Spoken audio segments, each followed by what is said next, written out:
special agenda with a series of stories. And looks like we have some great visitors here. So I'll take a moment and we'll connect with a few of our visitors. Eric, you want to pop on and say hello for a moment? Tell us where you're from. Sure. Hello, I'm Eric Anderson. I live in Healdsburg, California. And I'm a member of Newton Toastmasters in Santa Rosa.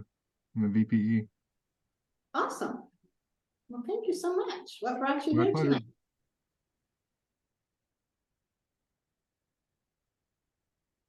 All right. Lawrence, I don't recognize your name. Are you new to us tonight?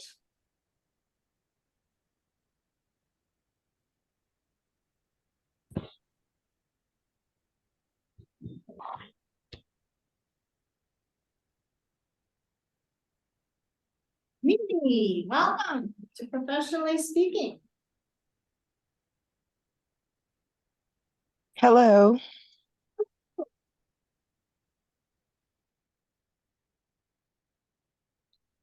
Oh. And William. Hello. Hi. Hello, where are you located, William? And what brought you to Toastmasters tonight? Sorry, I didn't hear that. Where are you located in the world? Oh, I'm in Anaheim and I'm a Toastmaster with 2 clubs, Humor Masters and Worlds of Wonder Toastmasters.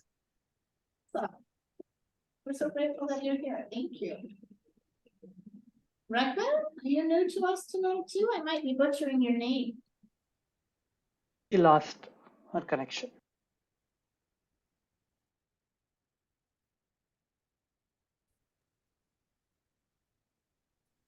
And William, thank you for joining us.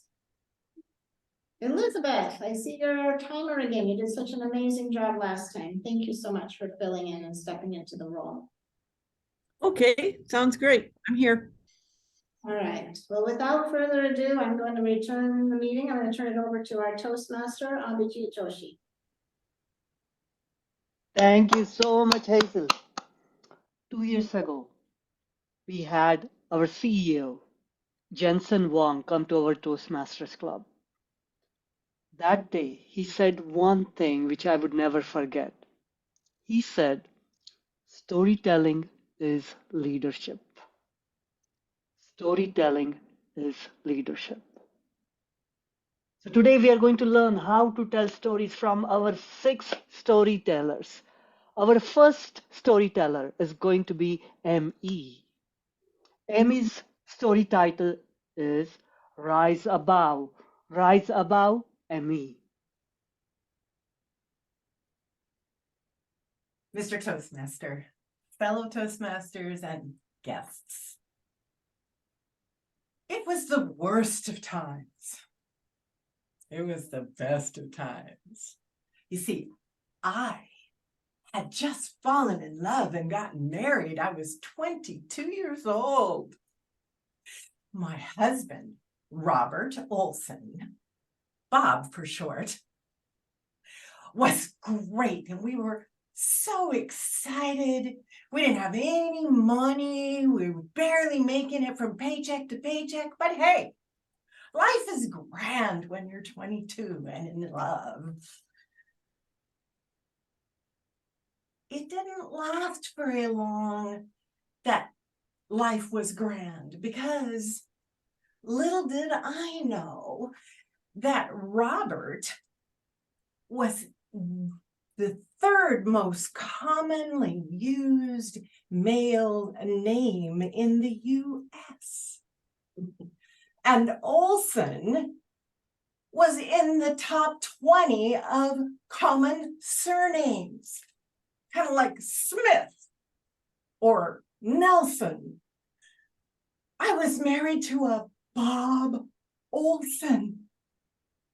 The first indication we had that things were not going to go well were when the power company turned off our power.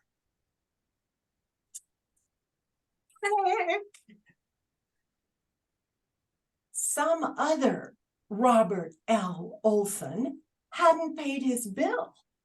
But did they care?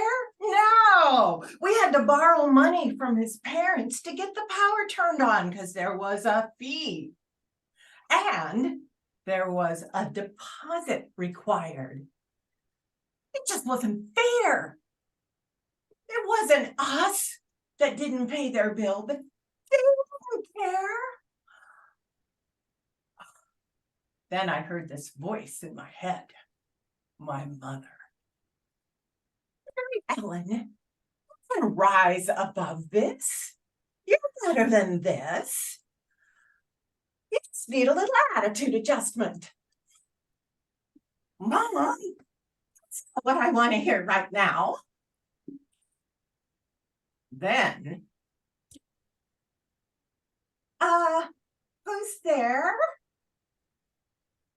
It's the police. Open up. The police? Okay, officer. What's going on? Is Robert L. Olson here? Yeah. He's been accused of kiting checks. Now, nowadays, you don't hear much about kiting checks, but back then, we didn't have debit cards, and not everybody had 5 credit cards in their back pocket. You wrote checks for everything you did. Well, some guy named Robert L. Olson was out there writing checks with no money to cover it. Oh. The only reason they didn't arrest my husband was we could prove he was out of town when this happened. Oh, God. I felt like I was surrounded by Bobs. I got a job. My boss was named Bob. I had a coworker named Bob.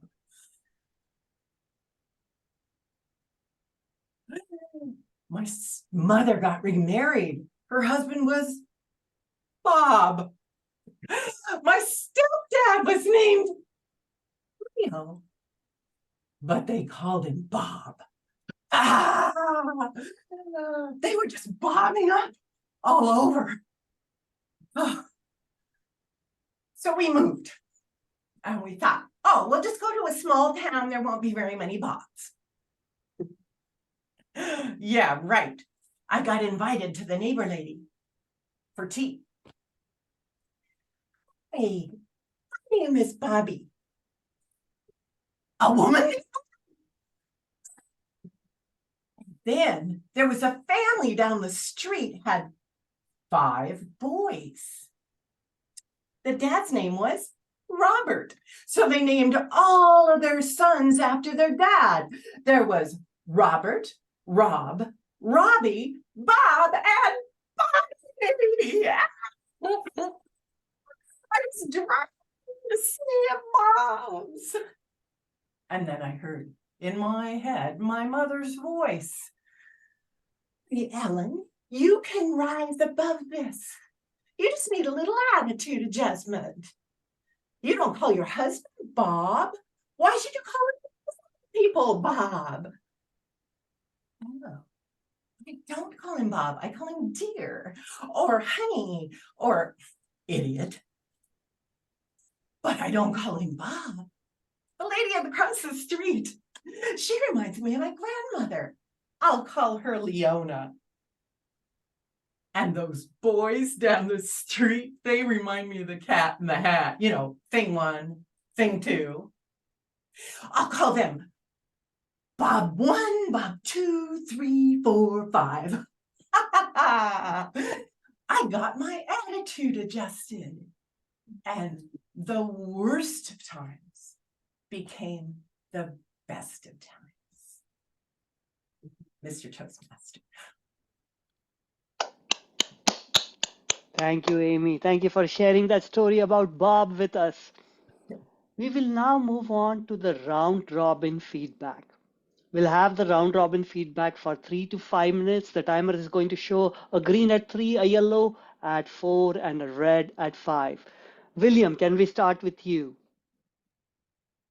Sure. First of all, I would like to say, what a story, ME. Gripping from the beginning. And I love your enthusiasm, your body language, your voice variety. It just makes us very interested in the story.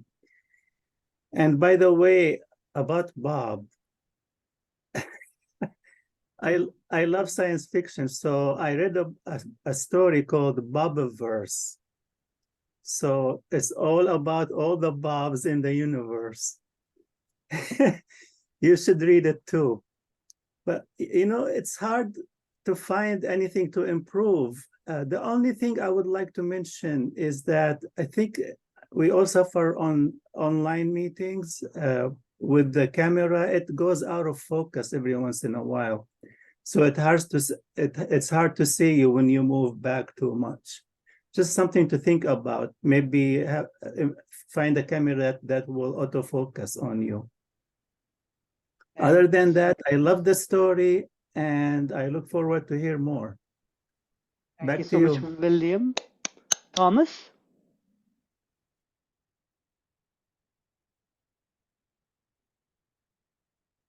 Hi. Yes, I was transported to an old time, but comfortably transported because you were so congenial. You were so yourself, having seen you earlier. That authenticity I quite liked. And the second thing is the contrast. You go into the high pitches and actions, and then you bring yourself back to the current times and the now when you talk about your inner voice. That I thought was, the two personalities within you, as it were. That's how I saw it. Then, yeah, essentially, yeah, and the black and the white and the green. I thought that was a high contrast. It captures, you asked me to forget all about the background, only look at you. It worked beautifully well. And lastly, only one thought I had was, I don't know the year you are talking about. If you were to give us a reference of maybe an actor or Michael Jackson or an external reference that's peculiar to that time, it'll be easier for us to transport ourselves to the exact point in time in the past. But I love listening to you. Obviously, I loved listening to you. Thank you. Thank you, Thomas. Linda? I love it. You are really a role model for me. I love your your vocal and also your gestures, your expression. Yeah, fantastic. One feedback for you, Emmy. When you're doing the role play, there is a lot of lag. You will have to make it quick because the time lag loses the intensity of your story.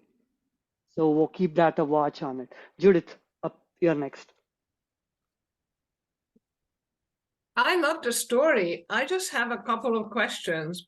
I thought that the problem is not that his name was Bob. I thought it was a problem that his name was Robert Olson. Originally, I thought that, so there was something there. All of a sudden, there was an issue with Bob, but I thought that the problem was there are a million Olsons and a million Robert Olsons that somehow ended up in your house. And the other thing is that I mean, it's a great story, but to me, and this is just my personal thing, it was too much going on the screen. And it took me away from the story because I watch you here and there, and it's just so much. And I felt that there was not enough changes when things were kind of sad and when things were actually better. So I think it was a great story, but I would have liked to have a little variation in the tone and a little bit less all that motion. So then at some point, the story would be the main thing, main character, and not your. So that's my thing. But it certainly was a great performance. Thank you, Judith. Elena? Sure, thank you, Abhijit. Emmy, I love your stories. It's really amusing, and the way you put them over is very amusing. I would think that what would improve it for me is maybe the cases of mistaken identity are a different speech. The Robert Olson mistaken identity is a different speech from the multiple Bobs. They didn't quite mesh. It was like, now we're talking about mistaken identity here, and then suddenly we're talking about the Bobiverse. And I read the Bobiverse too. It's very funny and very interesting. So that would be my suggestion, is to do one, separate them, or I don't think you can really mesh them that way. Thank you. Everybody. Thank you so much, Elena. We'll now move on to our second speaker. Our second storyteller is Linda Wu. Her story title is Which One is True? Which One is True? Linda Wu. It's best of all times. I'm lucky to be a businesswoman. I can't believe I'm making so much money. My friend Coco used to chat with me like this. She has her own business selling women's clothes, linen clothes. They are stylish and comfortable. Women love it. Coco has 9 stores, always packed with customers. Then it comes the COVID-19. People don't want to go outside. They stay home. Hotels are shutting up. Restaurants are closed. Coco's business is also struggling.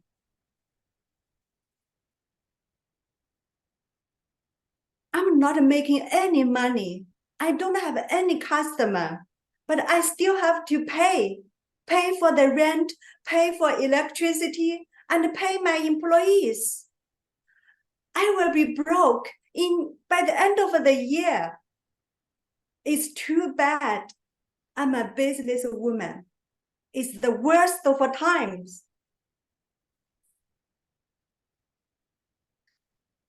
Relax, Coco.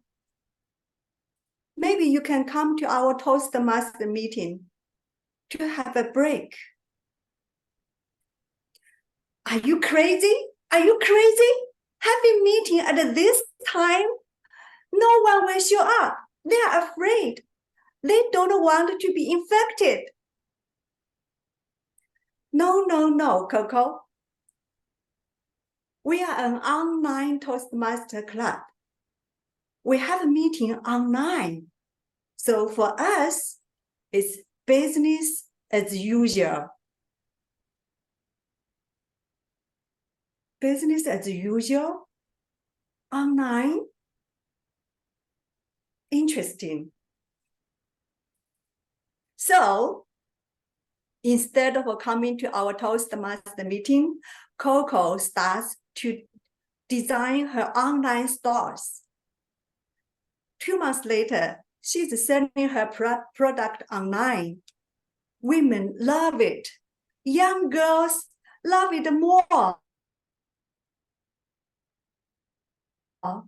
It has an online fitting room.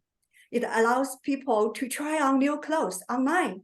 With just one click, you can see your picture with a beautiful new clothes and stylish accessories on your screen.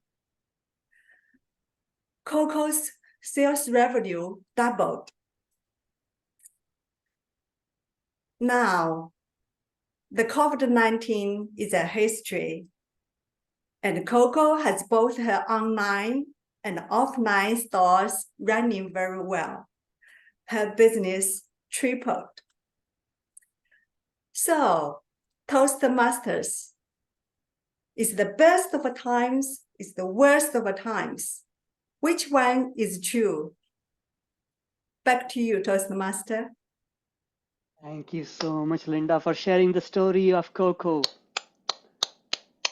We'll now move to round robin feedback. We'll start with Hazel and then Karen. Hazel, it's all you.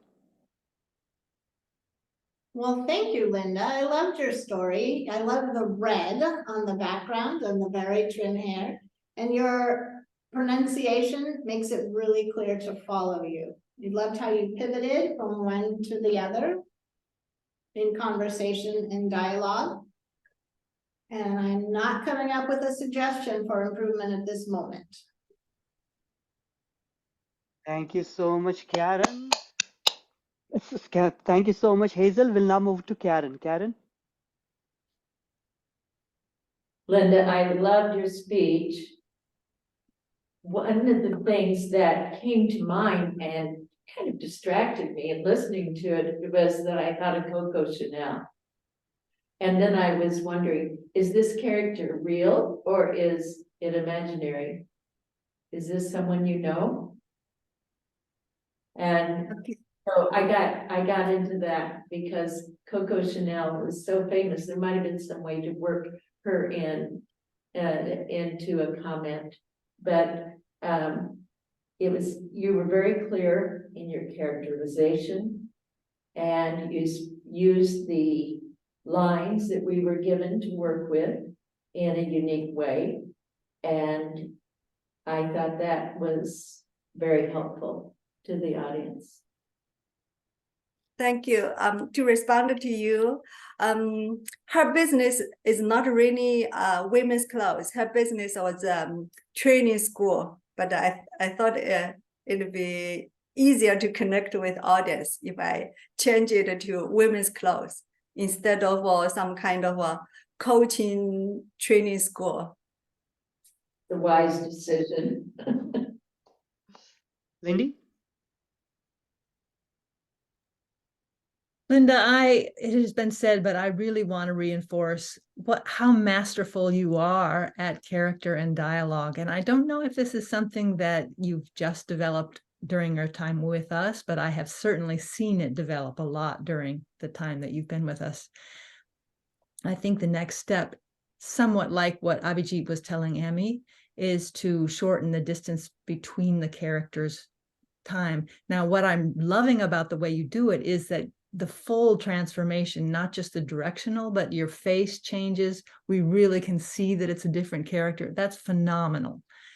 Now, for shortening the time, by just leaving your toes in the same place and just moving your heels, then you don't have to actually walk, and that makes the physical distance shorter. So then the question is doing that same transformation in a shorter time. But you're just really doing that beautiful, and I want to credit you with that. It's gorgeous. Thank you so much, Lindy. Elizabeth, quick feedback for Linda.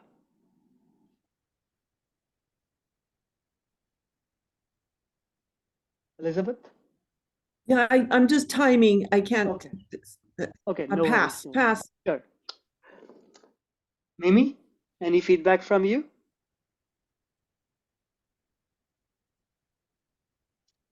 William. Thank you, Mr. Toastmaster.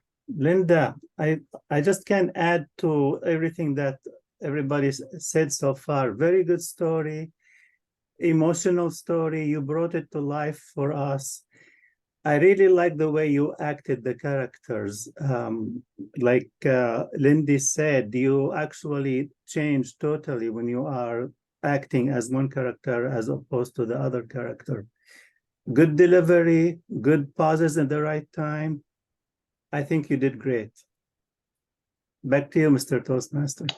Thank you, William. Emmy. Emmy, you're muted.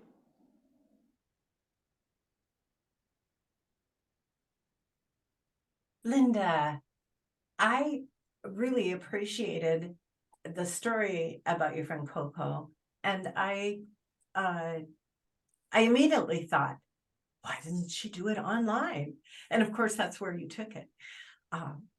So I think that it made a lot of sense the way that you told the story. And I like how you put part of it was the worst of times in the middle. For some reason, that didn't occur to me at all. It was like at the front and the end. So nice job. Thank you so much, Amy. Elena, quick feedback for Linda. Oh gosh, you did so much so well. I loved No, No, No, Coco. I loved that. It was great. No, I just think I was a little worried when you brought up Toastmasters. I said, oh no, this is not a speech about getting her into Toastmasters when she needs to get her business going. I love the twist that she figured out. Oh, online, that's for me. So great job. Thank you so much, Elena. Now we will move on to the next storyteller. Our next storyteller is Hazel Booth. Her story title is Best of Times, Worst of Times. Best of Times, Worst of Times. Hazel Booth.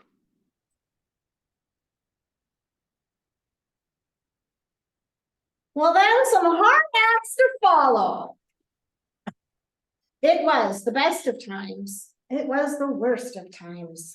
My dad used to tell the story with tears in his eyes of how Lawrence Schold, rest in peace, had told him that even if my parents had not had a dime, they would have still sold them the homestead that I grew up on, because it was as clear as day to them that they were meant to own it. For many years, long after Lawrence had passed away, we visited Thelma in her crocheted slippers and her Waterview apartment, where we go at Christmas and see the Christmas ship go by. And we went every Sunday after church, and my four sisters and I would sit quietly on the couch, and we'd get to surreptitiously go up and we'd get 2 cookies, and that was all. And we ate our cookies while the grown-ups visited at the table. And before the visit would end, my dad would pass Thelma her check to pay for the property. They financed that property for many years for my parents. My dad had a fondness for Jersey cows with their docile manners and their doe-like eyes. And every year there'd be a new baby calf to propagate the milk supply. My dad milked morning and evening, 5 a.m., 5 p.m., like clockwork. I remember once when he went to Scotland and my mom had to manage the cow, and she was totally not up for that. We had years when the cow got up on the highway, which isn't quite like the highways are now. It was a stressful experience when Dad was not home. And even with just 2 cows, there was a lot of milk for my mom to keep up with. We had homemade ice cream and homemade bread and homemade butter. And we had milk at every single meal growing up. And I remember I would hold my nose if there was too much cream floating on the top of my milk. My dad also grew a big garden in the name of providing for our family. And I remember the joy of shelling fresh peas into my mouth and finding a pile of dirty baby carrots there by the back door. My parents would spend whole days cutting corn off the cob to put in the freezer. And when it was time to harvest the bushels of beans, we would sit in front of a movie like The Ghost of Mr. Chicken. That was a good family time.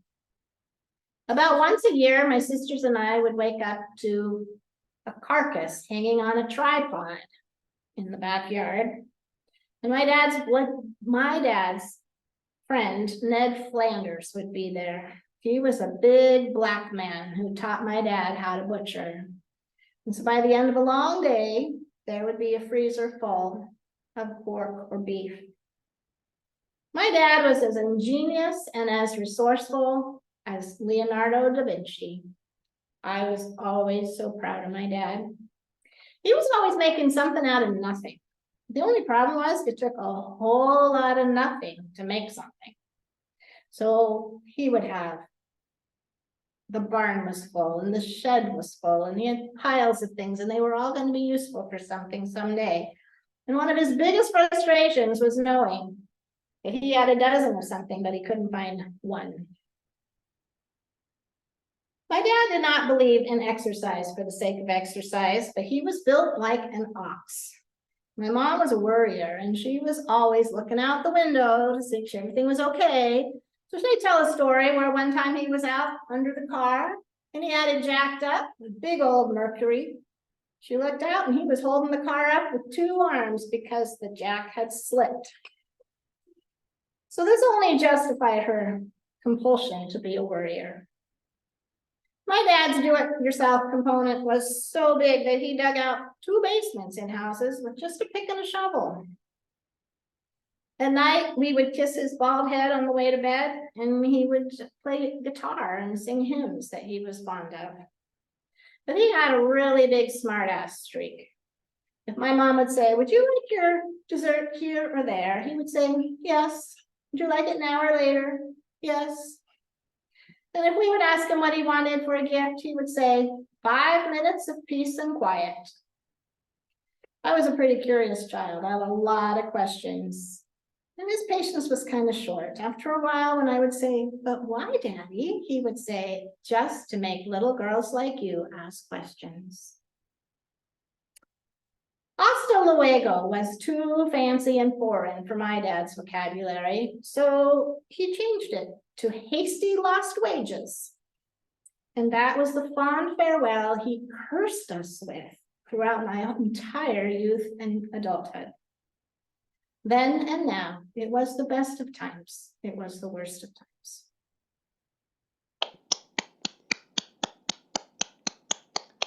Best of times, the worst of times. Thank you, Hazel, for sharing your story about your dad with us. We will now move on to the round robin feedback. Lawrence, Ayushi, Eric, Mimi, you want to go? Lawrence, Ayushi, Mimi, Eric. Go ahead, Can I Ayushi. go? Yes. Great. Thank you. Thank you so much for sharing the speech. I particularly like the way that you shared your family's story, and it felt like you were narrating and you were feeling your emotions while you were sharing the story with us. And for someone who has never experienced a farm's life, when you were sharing about how you ate natural ice cream and cream, that was really fascinating to me. And I could feel the emotions that you were sharing about your mother, your sister, and your dad. And you had supportive gestures to convey your message as well. I really liked your speech, and I have no recommendations for you. It was really very pleasant listening to you. Thank you so much for sharing your story. Over to you, Mr. Toastmaster. Thank you, Ayushi. Karen, you want to go next? Yes. Oh, feedback. feedback. Feedback. I liked all the reference to the early childhood and the images that you created with words. That's not easy to do. And something like family getting together and working together, and I grew up with that. And so it really took me back, and emotionally I thought it was excellent in the way you portrayed everything and everyone and the activities. And I can't make any suggestions for improvement right now, but I did enjoy the way you took us into another time. Thank you. Thank you. Thank you, Karen. Thomas? I'm sorry, I missed this speech. My apologies, my regrets. No worry. Lawrence, you want to give feedback?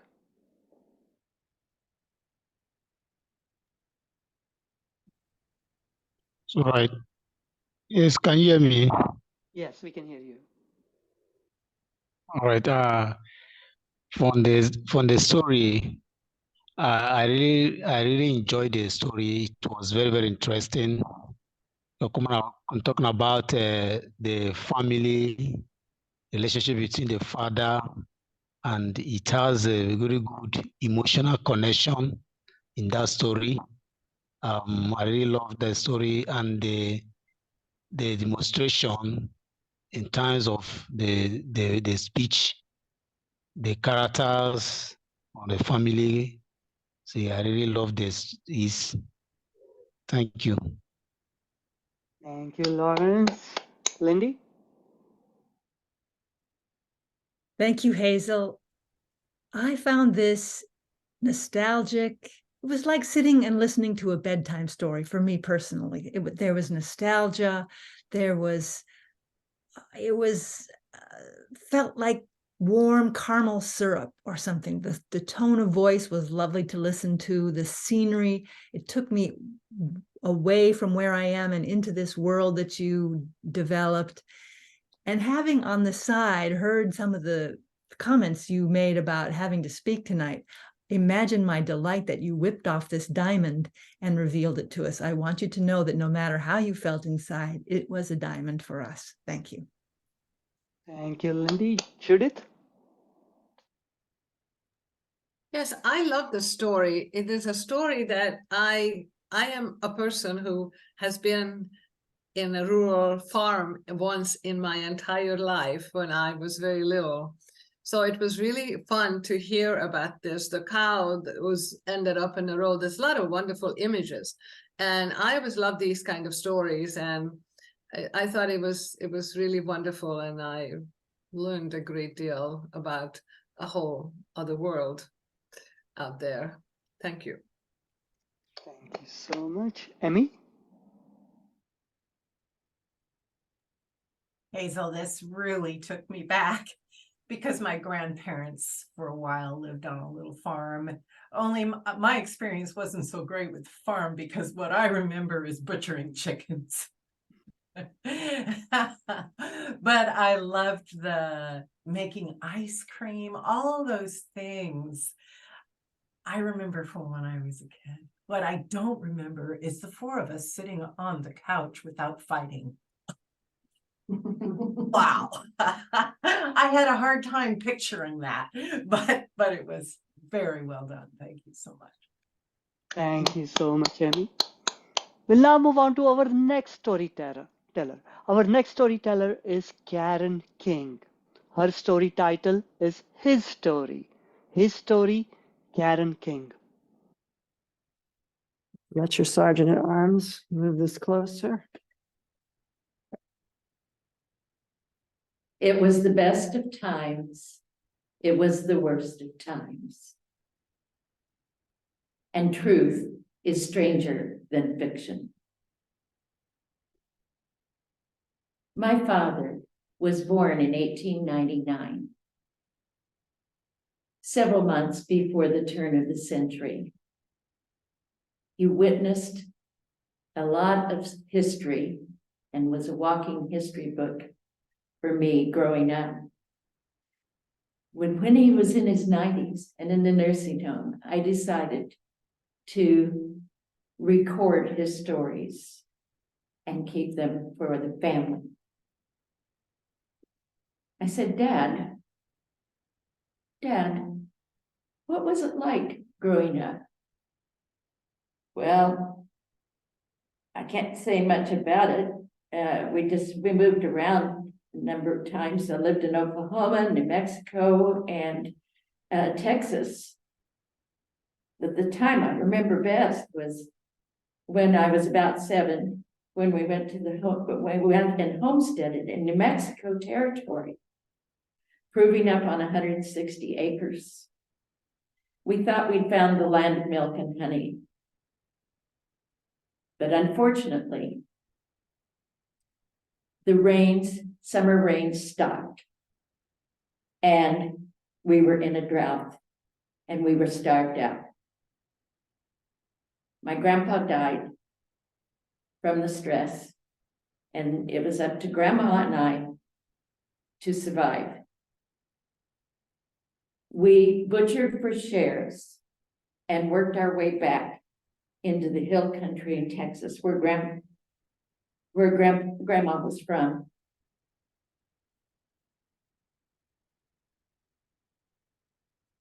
And we also knew that we couldn't live that way for very long.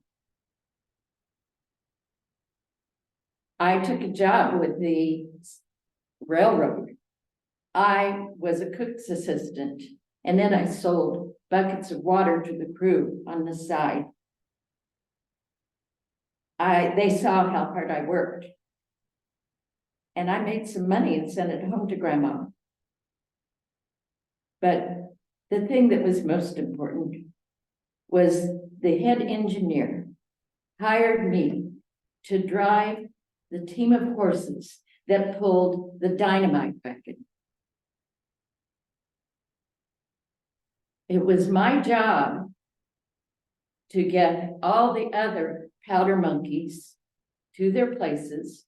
They could climb down in the holes and set the charges, and then we ran like the devil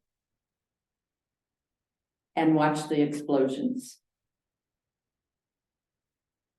After a while, I was too big to be a powder monkey. So, and at that time, World War I was over. And I went out and got involved in drilling in the oil fields. And it was great. I started as a roustabout at age 16, and by age 18, I was a driller, the top job in the field.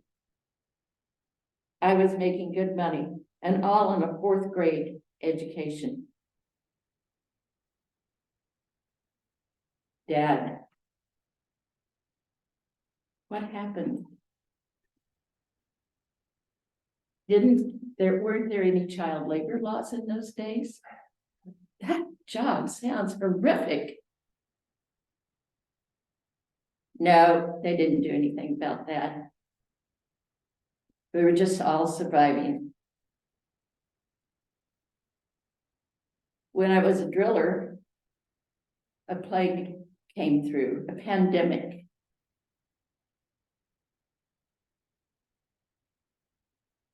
And it was diphtheria, and I didn't have anyone to take care of me. So they put me in a put together hospital at the school building that was near the rig where I was working. And they didn't think I'd make it, but I did. And the school teacher, when I came out of my delirium, had her hand on my forehead. And she said, "You know what? I think you're my brother."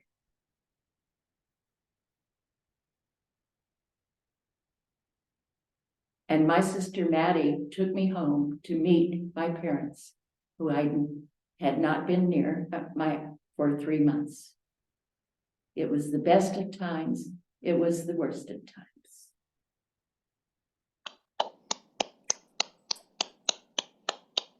Thank you, Karen, for sharing your touching story about your dad. We'll now move on to the round robin feedback. Linda, we'll start with you. I love your story. It's really touching, and it reminds me that I should also do something, to record the story of my father and his generation, and to pass it on to my family, to next generation. I really enjoy it. Thank you very much. Thank you for sharing. Thank you, Linda. Ayushi? Like Linda said, it was a very touching story, and I liked the way that you created a timeline when you talked about your dad first, and then you moved on to your journey on how you started your career and transitioned through it. And it showed that what kind of an impact your dad had created on you to take on to your journey. And it was an emotional roller coaster ride when you talked about your dad and then you transitioned to your career on how you reached heights. So I really enjoyed listening to you. And thank you very much for sharing your story. That was really one of the stories that were close to your heart. Thank you. Thank you, Ayushi. Hazel? Wow, there was so much in that overview. I liked what you started, truth is stranger than fiction. and you had some experiences. My dad was born in 1936, so to have someone born in 1899, that was a whole other period in time. So selling buckets of water, dealing with a drought, driving a dynamite wagon. Huge stuff that happened in your dad's life. I love the term powder monkeys. I do feel like you could have picked one of those things and really expanded on a story and made it very engaging. As it is, we kind of got an overview and it's like, okay, so I've read the table of contents. Which chapter do I want to hone in on and learn more about? And it looked like you put it pretty much in a first person narration where you're kind of, and so I made you really focus down here most of the time. So if you could have like chosen something and then more, maybe a little more dramatic telling it, either from the first person, it's just not like so much of an exchange and a conversation. But yeah, there's a lot there to work with. You have lots and lots of material to develop. Amazing. Thank you, Hazel. Elena? Thank you, Karen, for telling that story. It was really wonderful, so interesting. Your father and his experiences can tell us a lot about what this country used to be like. I like the drama in it, and I would like to have a better sense of who's telling the story all the time. I almost got lost a couple of times. And I think maybe if you made it more of a dialogue between you and with you asking dad questions, and so you're switching back and forth that, or make it totally a monologue, do a little intro, and then the rest is just your father talking. One way or the other, because at one point I thought, World War I, Karen's not that old, but then you're like, oh no, she's still this is her father's story. So I got lost in it a couple of times. Anyway, Mr. Toastmaster. Thank you so much. We'll now move on to our next story. Our next storyteller is Arun Shivaramakrishnan. His story title is Age Like a Fine Wine. Age Like a Fine Wine. Arun. It was the best of times. It was the worst of times. It was in my early 20s when I was at the university doing my undergrad. All I used to do was get up, get ready, and bike 3.5 miles amidst the greenery and fresh air right in time for class. I learned a lot during my undergrad days, while at the same time had great fun with a wonderful set of friends. It was a simple life growing up, which meant it was more to do with books and less of the internet. In fact, a laptop was a luxury back then. But hey, never once did we feel like we are missing something. We were still very happy. We used to go to the internet cafe to check our emails, and the sound of the dial-up modem would give a sense of happiness that we are connecting to the internet. Did we miss anything? Never. After classes, we used to head straight to the basketball court, not to play, but just hang out with friends and have fun. At 7 p.m., I would head straight to the gym to play badminton and then work out, not to build any muscle, but just maintain the physique that I had. Did we miss anything? Never. Post that, it was dinner time. Dinner time meant family time. And being in a joint family, I would say the fun I had during dinner was double that others had. We used to share what we did that day and also share any new learning that we had with everyone at the dinner table. It was the best of times. On days that I didn't have to go to the university, it was time well spent with grandparents. Not only would my grandfather teach me many things, but also he used to pass on some age-old wisdom, some food recipes that are not online even to this date. holidays were something, the holidays were wonderful. Money was limited, but never the excitement. We used to plan for 3 to 4 days, but save enough money to extend that holiday by a day or two. Holidays with friends is something I'll never forget. A trek to the head of a waterfall just to look down is some great memory that I have even today. But after the days of university is when we start on a new job. It is when the mindset kicks in. What about your career? Are you growing? Are you learning? What next? No business trip got the same or bought us the same amount of joy that we had on a trip with friends. It was not the best of times. Thanks to digital innovation, I can sometimes connect on a video call with my parents to see what they are doing. It brings me a sense of satisfaction, because I feel I'm closer to them. Thinking about the same concept of what next, grow in your career, I did try to find out what better opportunities I have and kind of move away from family. I lost my grandparents one after the other. And I was not with my family when all this happened. I was not with my family when they needed me the most.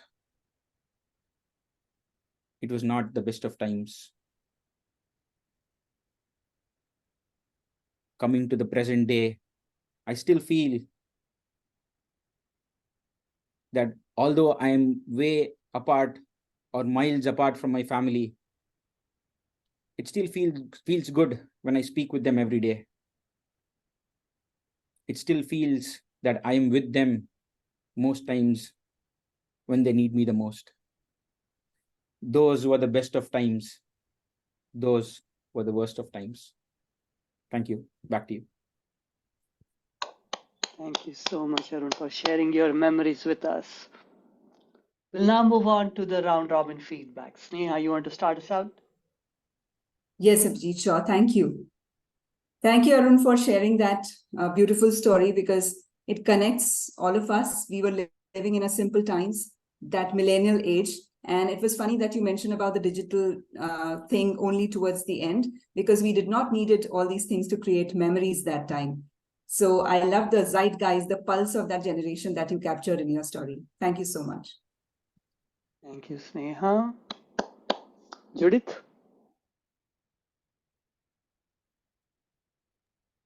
Arun, I love that story. I also like that you repeated that. Did I miss anything? I thought it was a really important part to me in the story, because there it was. No, we didn't miss anything just because you didn't have a computer and you had a smartphone and looking at 24/7.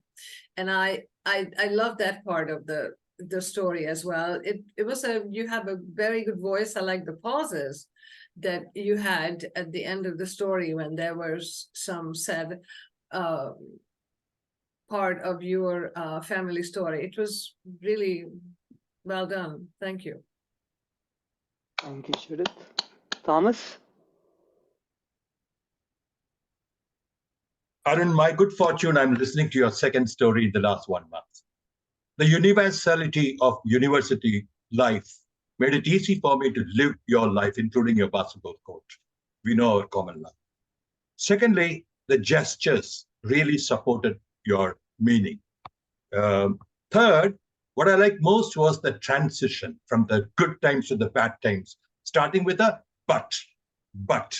Your angle changed 5 degrees, your tone changed, you became slower, there were more pauses. Very well done. Just 2 thoughts, if I may. One, did I miss anything? Did it compete with "it was the best of times" as a foundation phrase for the first half? Both are valid. Should we make a choice?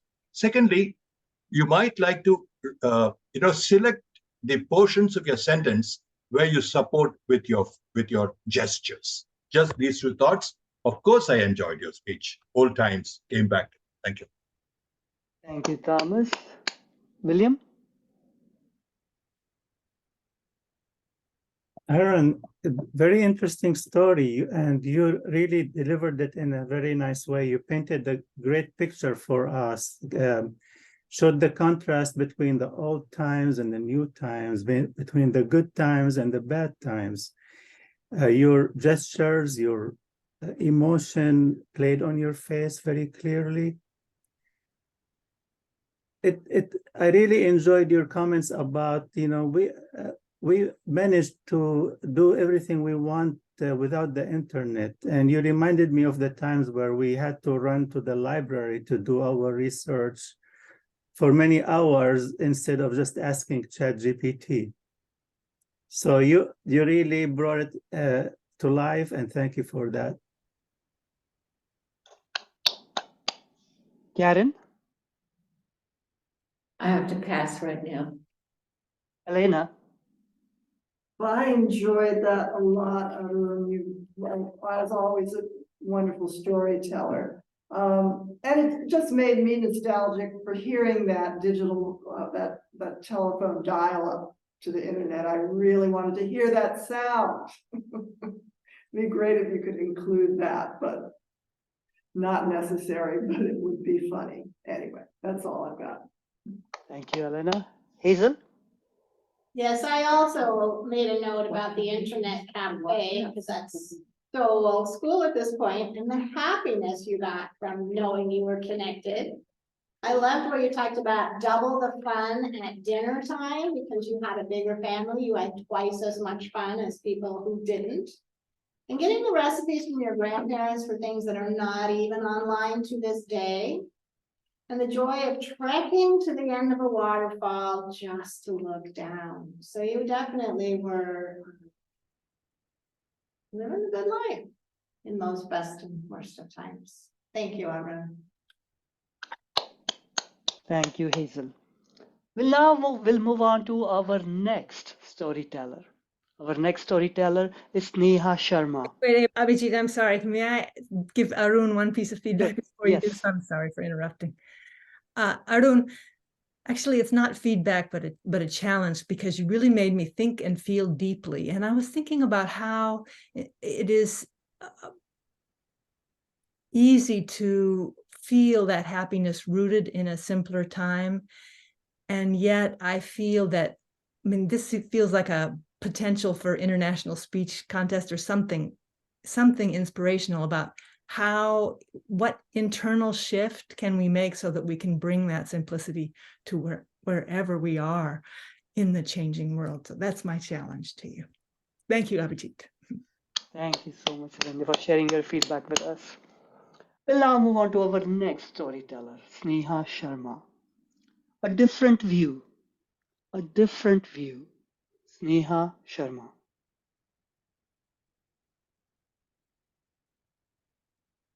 It was the best of times. It was the worst of times. I was a proud frontbencher in school and sat with girls like Zainab and Srividya, who were brilliant in studies. When they spoke in English, they appeared to me like Shakespeare's daughters. One day, our school teacher, Miss James, walked into our classrooms holding our mathematics answer sheets in hand, like life-ticking bombs, and declared, "Someone in your class has managed to score a 0 in my subject." And her deathly gaze turned toward me. "Miss Neha, from now on, you will be sitting over there."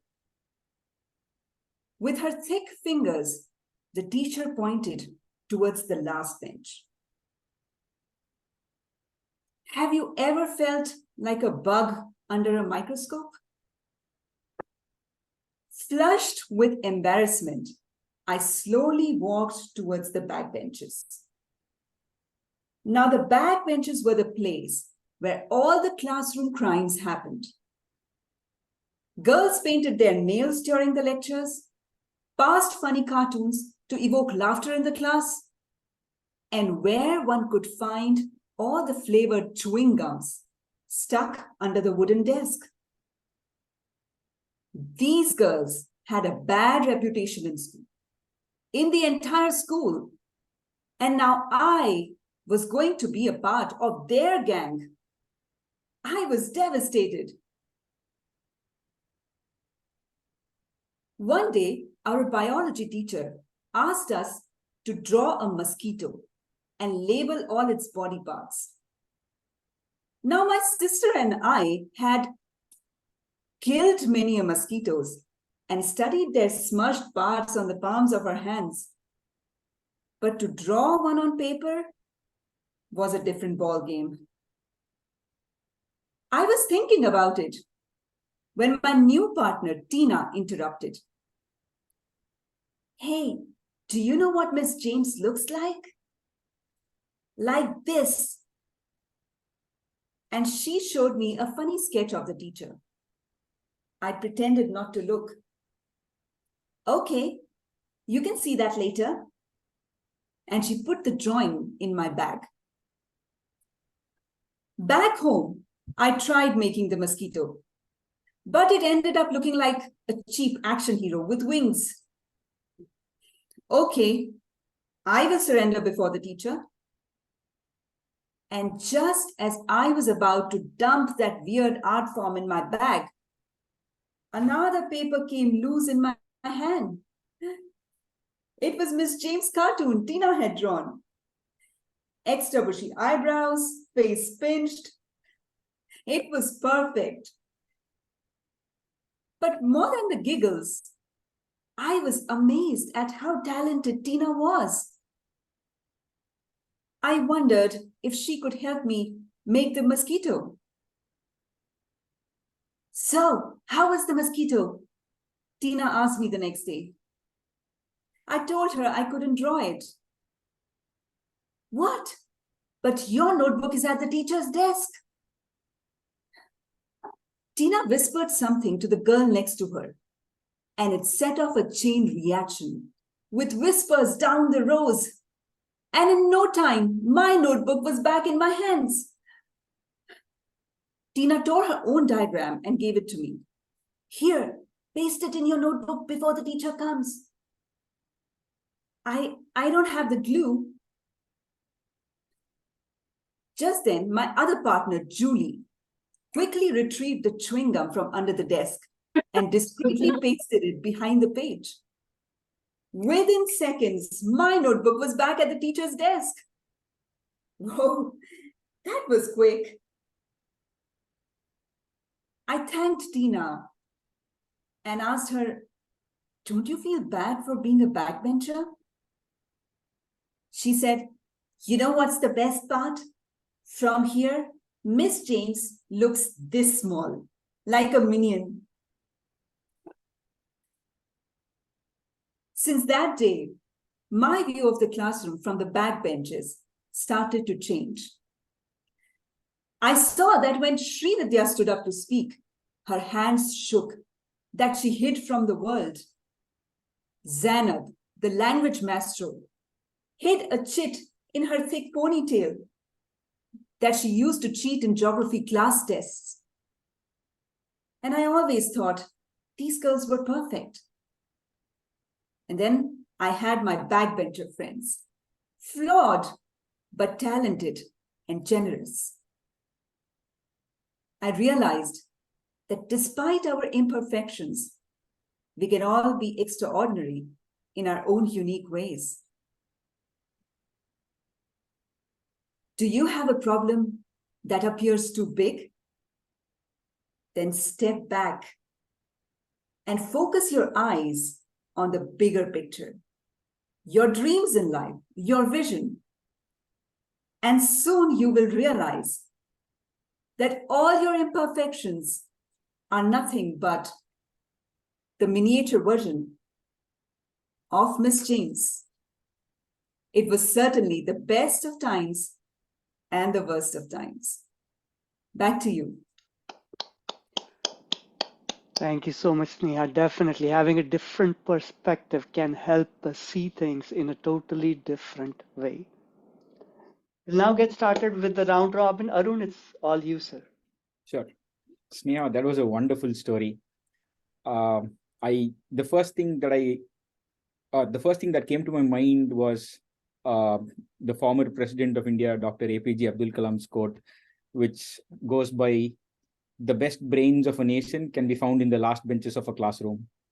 So thank you so much for sharing this with us. And the best part that I liked in your story was you tried to connect the dots. Like, for example, you did mention in the initial part of your story about the chewing gums under the desk, but you did come back to it to mention where it helped you when it mattered the most. So great job on that. The only piece of or the only suggestion that I want to give is, I think your Zoom background is currently blurred, so we couldn't see the picture that you were holding. But otherwise, I think this is a great story. Job well done. Congratulations. Thank you, Arun. Lindy? Sneha, this is such an entertaining story. I've heard you tell it before. I can't remember the context, and I enjoyed it again this time. I was watching and want to point out how well she has mastered the quick change between characters, which is what we were encouraging Linda and Emmy to move toward. That works really well. And you also transform your face, and we follow the change in characters very clearly. I wonder, in terms of suggestions, might there be a way to ask the audience a question that will cue them into to the transformation of how you see someone, the perception of thinking they're one way, and have you ever thought of this and then ended up finding out that, or I don't know, I don't have it articulated, but something to tease us to that eventual transformation, so that we're watching that journey a little more closely. And if indeed that is what you're highlighting, then to have your own response, is there one moment when it happens? Is it a gradual thing? I thought in a way it was both. And so just to think about that and with your delivery, it's very polished and I like it a lot. Thank you. Judith? I love the stories. I love stories in school stories, because I have so many of my own, of various things, with confrontation with teacher and how students end up helping each other and how the teachers end up of this small when they do. I mean, I just love this kind of stories, and so it really worked well for me, and thank you. William? Sorry, I got distracted, so I don't really have any feedback. Thomas? I loved it. I was a student for I was a lecturer for a short while. I like the props. Of course, who doesn't like a caricature of the teacher? All of us love underneath, in the bottom of our heart, don't we? Secondly, like a magician, you brought out that chit from the back of your head. I loved it. Secondly, this whole story, like mathematics, like a detective novel, all the elements came together to support the plot. I loved both these elements, as also the overall tone you set. I loved it, seriously. Thank you. Thank you so much, Thomas. Elena? Yeah, I loved it too. I'm pondering Lindy's suggestion about the question and what you would ask. Something like, have you ever, it's something along the lines of misjudging a book by its cover, but you may not want to use such a cliche phrase, but something like that would lift it to the next level as a speech, not just a story. So, but I loved it. Thank you so much. Hazel? Well, Sneha, this was amazing. Your language, your examples, When they spoke English, they seemed to you to be Shakespeare's daughters. That's high praise. Someone managed to score a 0 in my subject, and look to you, that's, you know, your mannerisms and your references and her thick fingers pointed. So good in description. And then, have you ever felt like a bug under a microscope? That was also very big. And I love when you were devastated to have to move to the back where all the class crimes happened. And then you used the power of 3 and you gave us 3 examples of the sorts of crimes that happen in the back bench. And then, even though you tried to resist the temptation to the whole caricature of the teacher, when you got home, you were like, recording in progress. I loved how you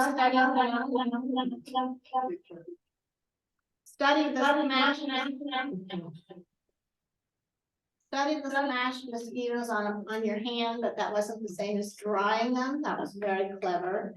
And then using the gum in place of the glue for your, you know, picture. When you got to the end, you said, despite our imperfections, we can all be extraordinary in our own unique ways. And so I felt like you were really taking this story to another level and giving us a message to remember and take away. But then you had a second one where you said, if you have big problems, just step back and get a different point of view. So I felt like there were 2 things going on there, and maybe one of them would be more primary, or maybe only one of them was necessary. But if I was voting, you got my A+. You were amazing. Thank you so much. We're gonna miss you if you don't renew to our club. Thank you so much, Hazel. We'll now move on to our next section of the meeting. The next section of the meeting is general evaluation. Let me call upon Lindy McLean. Lindy, it's all you. Thank you, Abhijit, and thank you for your wonderful job as Toastmaster. I know you have another meeting calling you and that you'll be stepping out early. Thank you for your service and your presence. We appreciate it. Now, usually the role of a general evaluator is to evaluate the meeting, and I enjoyed the meeting. What I would like to use this time for, in lieu of that, is to evoke from you what you noticed and what you might take away as far as storytelling, about storytelling. What things did you see that worked well that you want to remember to use? What did you observe about storytelling? So just, I will begin with one small thing. I again noticed, which is not new, but again noticed the power of dialogue and character for both making things briefer and for bringing something to life. That's my contribution to begin things with. And I would ask you to raise your hand rather than calling on you, although I don't promise not to call on you. Jim. Sorry, I came late. I heard Sneha's story, and I was impressed at how she brought me into the room, the way she set it up with the description, what she saw, what she felt. And that really put me in the scene. And the way she turned to do the different characters and her eyes lit up, and, you know, the little things like that made it very vivid for me. Thank you. So the vividness of setting the scene and bringing us in viscerally through several different skills. What else? What else did you notice? Go ahead, William. I just want to mention that I really like the format of this meeting, where you specialize, you take one meeting out of your regular schedule and you specialize in one thing. Storytelling is important, and we heard 6 stories today, so that was very impressive. We're actually doing something very similar next month in one of my clubs, a short story contest. So that would be a new experience for us. Back to you. Thank you, William. Yes, and this is not an official contest, and the rivalry is only just for fun. But I did create a Google form in which you can vote for your favorite story, and I put that in chat. If you click on it, it will open a new window, so you can go to that window and vote and submit it and come back to the Zoom screen if you've never done that before. What else Judith, I see you've got something. Well, I love storytelling, and I often do my speeches in a way of a story. And when we listen to the stories, we realize how many stories do we really have? We have so many stories, and every single phase of our lives have so many stories. And it's just really wonderful when some of them comes to life. That was just a great idea. Thanks. The depth and the breadth within our lives of all those stories and how vivid they are. And for me, how they connect me to that person. This was just so rich, such a rich experience. Who else? What else did you notice? Sneha. I observed, Lindy, that we share stories from our own experiences, from our culture, which are so different from each other. But still, there is a common thread, the emotion that connects us with each other. And I think that happens when we note our memories and we share our personal experiences, not stories which have been written by others or the stories that we tend to consume from some other sources. When they come from our own life, they connect so much better in spite of being from different backgrounds. So the depth of authenticity and how that becomes universal in spite of it being specific. I find that is how we reach the universal, is through the specific. It's one of those interesting paradoxes. Who else? What else did you notice?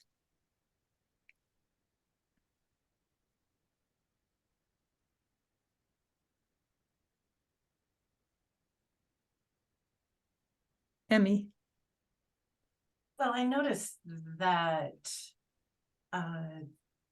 each story had its own emotional impact and drew me to different parts of my life. And sometimes I go off in that direction.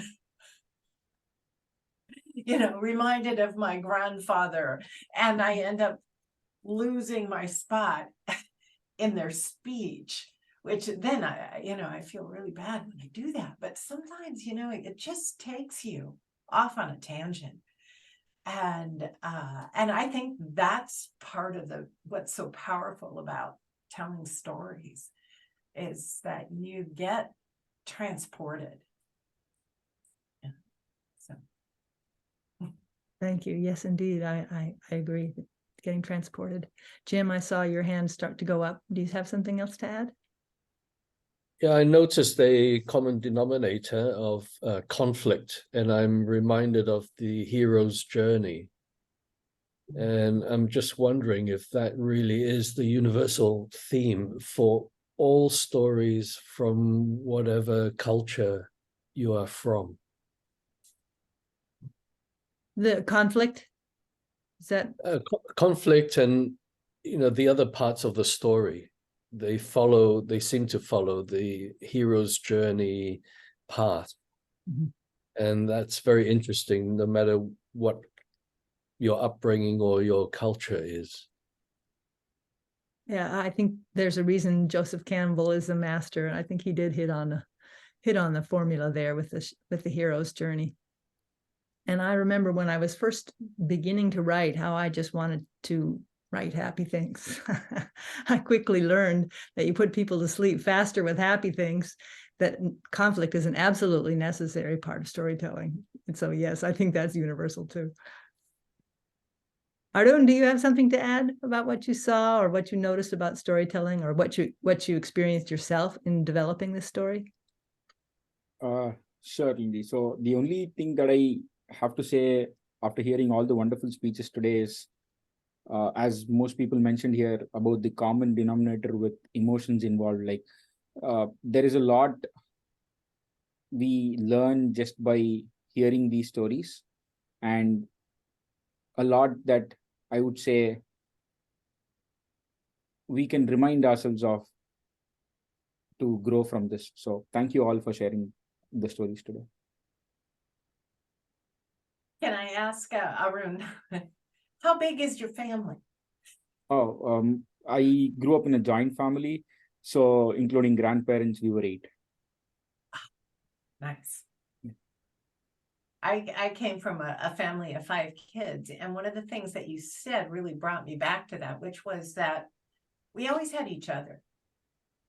That even when we moved to new schools or whatever, you didn't have to be afraid because you knew your brother or your sister or whatever was there with you, so yeah.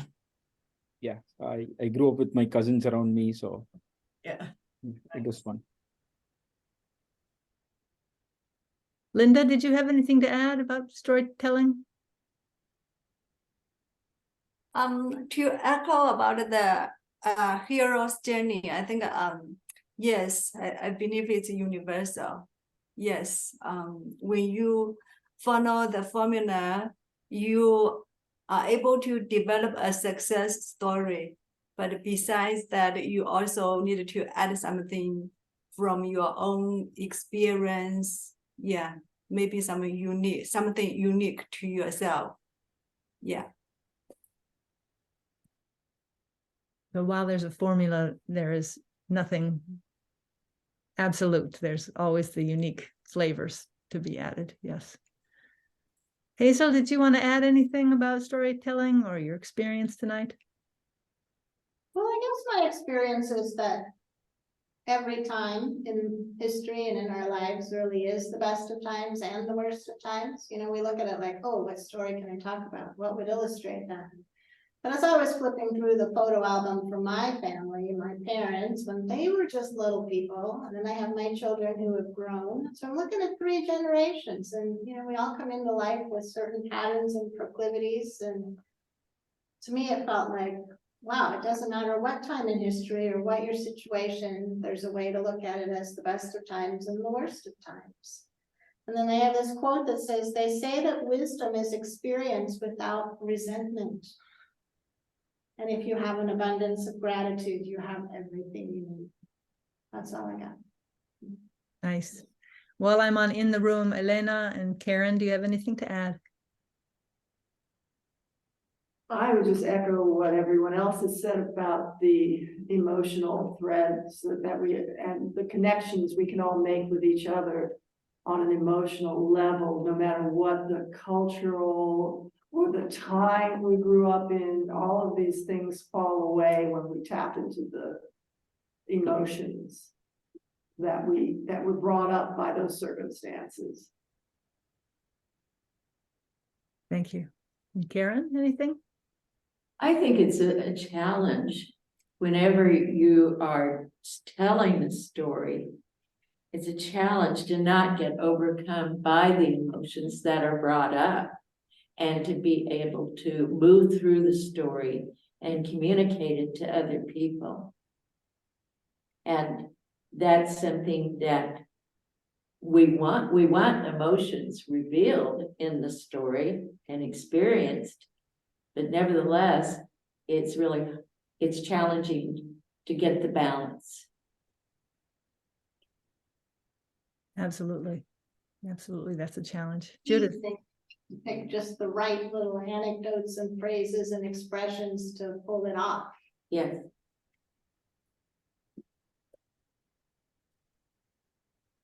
Judith. Just want to say one thing. There is nothing in the world like hearing and telling a story.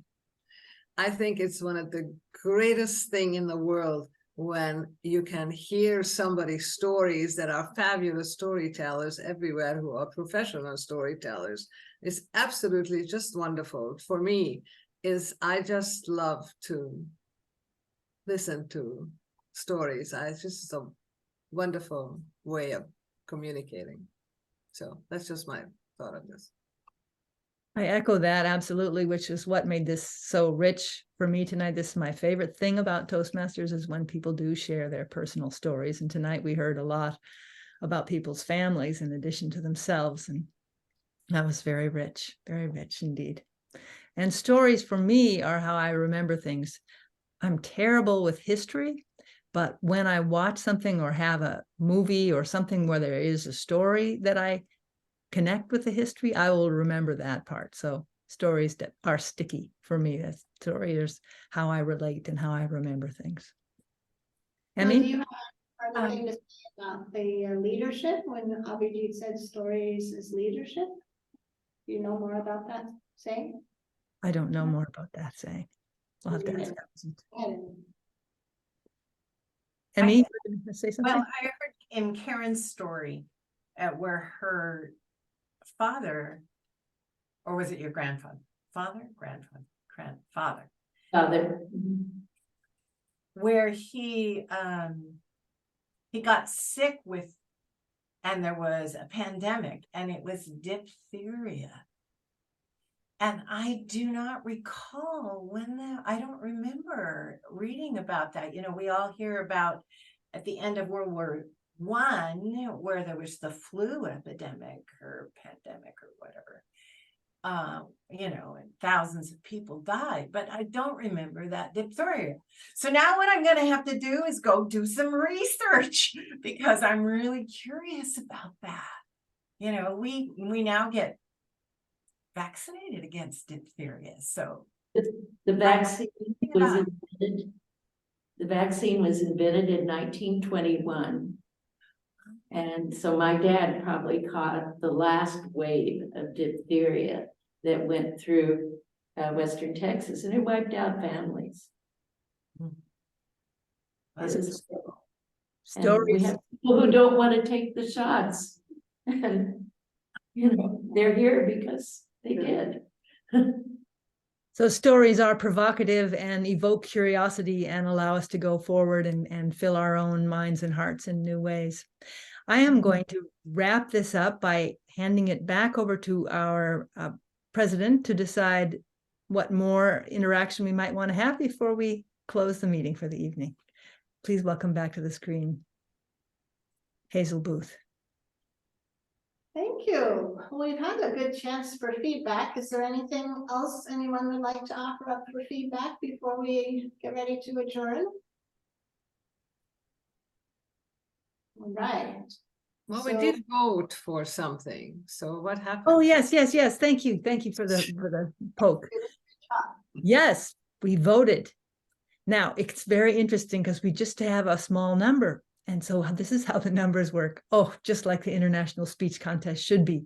With 6 speakers, we had a first place who was Sneha Sharma. We had a second place who was everybody else came in together, a tie. So we have a tie and Sneha just a little bit above the others. So bravo to all of you. Amazing. That really is amazing. All right. Now, Linda Wu, do you have anything you want to pass on to us about our next meeting? Okay, our next meeting will be October 5th. The same time, we will have 3 speakers and we will have 4 evaluators for every speaker to, yeah. And then on October 19th, 19th, we're going to have a debate night. So we're going to try something new. Yeah. Please join us and have fun together. Is that an Oxford style debate? We are taking instruction from a friend of Abhijit's who has a club with the debates. It will be absolutely our first time, so I cannot tell you what style. Oh, because I have done a few of this in the past, the Oxford style debate. There are so many other debates. Well, look forward to having you here and you can tell us with what we're doing as Oxford. I'll be traveling for 2 weeks, but I'll try to be back on the 19th. Good. Good. So if you know nothing about debate, it's the perfect place to come to learn because many of us know nothing about it too. So Yeah. it'll be fun. Yeah. I actually do. All right, it's a different way to spell fun. All right, it is the top of the hour, and in the respect for your time, we are going to adjourn this meeting. Thank you so much for showing up today. It was lovely to have you with us in this small but intimate sharing. Thank you, Sneha, for coming and getting your kids out the door and coming between things. We really appreciate that. It's lovely always to have you here. Thank you, Lindy. Thank you. Elizabeth, I forgot to ask for a timer's report, but that we will let that go. Thank you, though, for keeping time. It made all the difference to know where we were and to help us stay on track. You were very valued, even though I forgot the report. Please forgive me for that. Oh, I lost her, so hopefully, oh no, she'll forgive me. She knows me. It's okay. Oh, she's got a party hat going The there now. party horn. That's okay. Yeah. Good. Jim, did you have your second eye done? Yeah. Yeah. Don't tell us so- about it, but but are you recovering all right? Yeah, the second eye was better. Oh. And the two eyes together, I can make things out. I can see within a close distance, so I can see the computer and stuff. Wonderful. Yeah. Wonderful. I'm glad to hear it. Hopefully they gave you more drugs this time. Yeah. Well, just local. Yes, I know. Yeah, it seemed to go faster and with less ultrasound, the way they expand the eyeball and stuff. So I only felt it once. I don't know if I fell asleep or something. Well, that's but it wasn't faster, and the doctor said, no, everything's the same. We did it the same way. well, maybe you just knew what was coming, and so it wasn't quite as horrific. Anyway, I'm glad that you're all right and that you managed to get the second one done. That's good. Good. Yeah. Happy for you, Jim. Happy. Thanks. Ayushi, would you like to say anything at the end of our meeting here?